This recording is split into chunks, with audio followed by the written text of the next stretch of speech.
Dedico este vídeo aos apoiadores deste canal, Jorge Lula Barreto. Ainda não é apoiador ou apoiadora? Pode apoiar mensalmente, com qualquer valor, a partir de R$1. Basta clicar no link do Apoia-se aqui embaixo na descrição. É um financiamento coletivo, também chamado de crowdfunding. Deus lhe pague com muita saúde e paz. Poucos ignoram minha solidariedade à Revolução Cubana. Há 40 anos visito com frequência a ilha em função de compromissos de trabalho e convites a eventos. Por longo período, intermediei a retomada do diálogo entre bispos católicos e o governo de Cuba, conforme descrito em meus livros Fidel e Religião, Fontana, Companhia das Letras, e Paraíso Perdido, Viagens ao Mundo Socialista, Rocco. Atualmente, contratado pela FAO, assessoro o governo cubano na implementação do Plano de Soberania Alimentar e Educação Nutricional. Conheço em detalhes o cotidiano cubano, inclusive as dificuldades enfrentadas pela população, os questionamentos à revolução, as críticas de intelectuais e artistas do país. Visitei cárceres, conversei com opositores da Revolução, convivi com sacerdotes e leigos cubanos avessos ao socialismo. Quando dizem a mim, um brasileiro, que em Cuba não há democracia, desço da abstração das palavras à realidade. Quantas fotos ou notícias foram ou são vistos sobre cubanos na miséria, mendigos espalhados nas calçadas, crianças abandonadas nas ruas, famílias debaixo de viaduto? Algo semelhante à Cracolândia, as milícias, as longas filas de enfermos aguardando anos para serem atendidos no hospital? Advirto os amigos, se você é rico no Brasil e for viver em Cuba, conhecerá o inferno.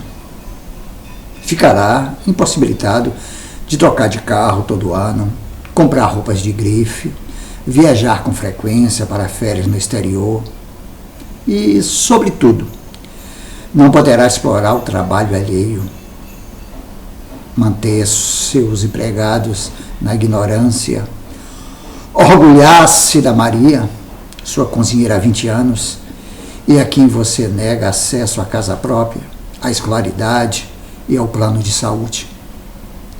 Se você é classe média, prepare-se para conhecer o purgatório. Embora Cuba já não seja uma sociedade estatizada, a burocracia perdura. Há que ter paciência nas filas dos mercados. Muitos produtos disponíveis neste mês podem não ser encontrados no próximo devido às inconstâncias das importações. Se você, porém, é assalariado, pobre, sem teto ou sem terra, prepare-se para conhecer o paraíso. A Revolução assegurará seus 3 direitos humanos fundamentais: alimentação, saúde e educação, além de moradia e trabalho. Pode ser que você tenha muito apetite por não comer o que gosta, mas jamais terá fome. Sua família terá escolaridade e assistência de saúde, incluindo cirurgias complexas, totalmente gratuitas, com dever do Estado e direito do cidadão. Nada é mais prostituído do que a linguagem. A celebrada democracia nascida na Grécia tem seus méritos, mas é bom lembrar que, na época, Atenas tinha 20 mil habitantes que viviam do trabalho de 400 mil escravos. O que responderia um desses milhares de servos se indagados sobre as virtudes da democracia? Não deseja o futuro de Cuba, o presente do Brasil da Guatemala, de Honduras e o mesmo de Porto Rico, colônia estadunidense, a qual é negada a independência. Nem desejo que Cuba invada os Estados Unidos e ocupe uma área litorânea da Califórnia, como ocorre com Guantánamo, transformada em centro de torturas e cárcere ilegal de supostos terroristas.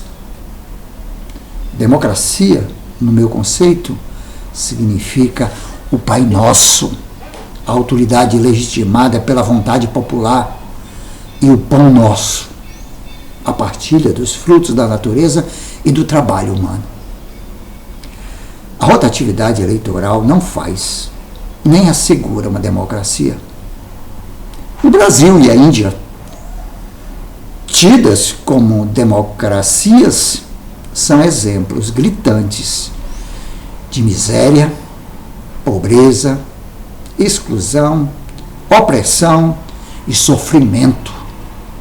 Só quem conhece a realidade de Cuba anterior a 1959 sabe por que Fidel contou com tanto apoio popular para levar a revolução à vitória. O país era conhecido pela alcunha de prostíbulo do Caribe. A máfia dominava os bancos e o turismo. Há vários filmes sobre isso. O principal bairro de Havana, ainda hoje chamado de Vedado, tem esse nome porque ali os negros não podiam circular. Cuba é uma ilha com poucos recursos. É obrigada a importar mais de 60% dos produtos essenciais ao país. Com o arroxo do bloqueio promovido por Trump, 243 novas medidas e até agora não removidas por Biden, e a pandemia, que zerou uma das principais fontes de recursos do país, o turismo, a situação interna se agravou. Os cubanos tiveram que apertar os cintos. Então, os insatisfeitos com a revolução, que gravitam na órbita do sonho americano, promoveram os protestos do domingo, 11 de julho, com a solidária ajuda da CIA, cujo chefe acaba de fazer um giro pelo continente, preocupado com o resultado das eleições no Peru e no Chile. Os Estados Unidos nunca se conformaram por ter perdido Cuba, sujeita às suas ambições. Por isso, logo após a vitória dos guerrilheiros de Sierra Maestra, tentaram invadir a ilha com tropas mercenárias. Foram derrotados em abril de 1961. No ano seguinte, o presidente Kennedy decretou o bloqueio a Cuba, que perdura até hoje. Quem melhor pode explicar a atual conjuntura de Cuba é seu presidente, Díaz-Canel. Começou a perseguição financeira, econômica, comercial e energética. Eles, a Casa Branca, querem que se provoque um surto social interno em Cuba para convocar missões humanitárias que se traduzem em invasões e interferências militares. Temos sido honestos, temos sido transparentes, temos sido claros e, a cada momento, explicamos ao nosso povo as complexidades dos dias atuais. Lembro que há mais de 1 ano e meio, quando começou o segundo semestre de 2019, tivemos que explicar que estávamos em situação difícil. Os Estados Unidos começaram a intensificar uma série de medidas restritivas, endurecimento do bloqueio, perseguições financeiras contra o setor energético, com o objetivo de sufocar nossa economia. Isso provocaria a desejada eclosão social massiva para poder apelar à intervenção humanitária que terminaria em intervenções militares. Essa situação continuou. Depois vieram as 243 medidas de Trump para arrochar o bloqueio que todos conhecemos e, finalmente, decidiu-se incluir Cuba na lista de países patrocinadores do terrorismo. Todas essas restrições levaram o país a cortar imediatamente várias fontes de receita em divisas, com o turismo, as viagens de cubano-americanos ao nosso país e as remessas de dinheiro. Formou-se um plano para desacreditar as brigadas médicas cubanas e as colaborações solidárias de Cuba, que recebeu uma parte importante de divisas por essa colaboração. Toda essa situação gerou uma situação de escassez no país, principalmente de alimentos, medicamentos, matérias-primas e insumos para podermos desenvolver nossos processos econômicos e produtivos que, ao mesmo tempo, contribuam para as exportações. Dois elementos importantes são eliminados: a capacidade de exportar e a capacidade de investir recursos. Também temos limitações de combustíveis e peças sobressalentes, e tudo isso tem causado um nível de insatisfação somado a problemas acumulados que temos sido capazes de resolver e que vieram do período especial 1990, 1995, quando desabou a União Soviética, com grave reflexo na economia cubana. Juntamente com a feroz campanha midiática de descrédito, como parte da guerra não convencional, que tenta fraturar a unidade entre o partido, o Estado e o povo, e pretende qualificar o governo como insuficiente e incapaz de proporcionar bem-estar ao povo cubano. O exemplo da Revolução Cubana incomodou muito os Estados Unidos durante 60 anos. Eles aplicaram um bloqueio injusto, criminoso e cruel, agora intensificado na pandemia. Bloqueio e ações restritivas que nunca realizaram contra nenhum outro país, nem contra aqueles que consideram seus principais inimigos.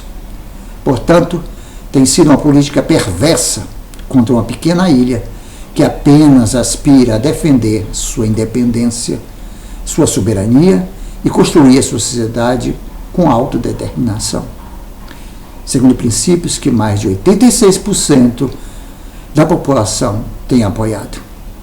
Em meio a essas condições, surge a pandemia, uma pandemia que afetou não apenas Cuba, mas o mundo inteiro, inclusive os Estados Unidos. Afetou países ricos, e é preciso dizer que diante dessa pandemia, nem os Estados Unidos, nem esses países ricos tiveram toda a capacidade de enfrentar seus efeitos. Os pobres foram prejudicados porque não existem políticas públicas dirigidas ao povo, e há indicadores em relação ao enfrentamento da pandemia com resultados piores que os de Cuba, em muitos casos. As taxas de infecção e mortalidade por milhão de habitantes são notavelmente mais altas nos Estados Unidos que em Cuba. Os Estados Unidos registraram 1.724 mortes por milhão, enquanto Cuba está em 47 mortes por milhão. Enquanto os Estados Unidos se entrincheiravam no nacionalismo vacinal, a brigada Harry Hill de médicos cubanos continuou seu trabalho entre os povos mais pobres do mundo. Por isso, é claro, merece o Prêmio Nobel da Paz. Sem a possibilidade de invadir Cuba com êxito, os Estados Unidos persistem com bloqueio rígido. Após a queda da União Soviética, que proporcionou à ilha meios de contornar o bloqueio, os Estados Unidos tentaram aumentar seu controle sobre o país caribenho. De 1992 em diante, a Assembleia Geral da ONU votou esmagadoramente pelo fim desse bloqueio. O governo cubano informou que entre abril de 2019 e março de 2020, Cuba perdeu 5 bilhões de dólares em comércio potencial devido ao bloqueio. Nas últimas quase 6 décadas, perdeu o equivalente a 144 bilhões de dólares. Agora, o governo estadunidense aprofundou as sanções contra as companhias de navegação que trazem petróleo para a ilha. É essa fragilidade que abre um flanco para as manifestações de descontentamento, sem que o governo tenha colocado tanques e tropas nas ruas. A resiliência do povo cubano, nutrida por exemplos como Martí, Che Guevara e Fidel, tem se demonstrado invencível. E a ela devemos, todos nós, que lutamos por um mundo mais justo, prestar solidariedade. Cuba resiste. Texto de Frei Beto. Carlos Alberto Libânio Cristo. É um frade dominicano, jornalista graduado e escritor brasileiro. Filho do jornalista Antônio Carlos Vieira Cristo e da escritora e culinarista Maria Estela Libânio Cristo. Nasceu no dia 25 de agosto de 1944, em Belo Horizonte, Minas Gerais. Também gostou deste vídeo? Então, curta, comente, compartilhe, se inscreva neste canal Jojo Barreto e ative o sininho para receber as notificações. 2 vídeos novos, curtos todos os dias, um pela manhã e outro à tarde. Uma live semanal todas as quintas-feiras, das 19 às 20 horas. Política, música, espiritualidade, literatura, humor, amor, teatro, cinema, sexualidade, tudo junto e misturado. Uma própria vida. Obrigado pela força.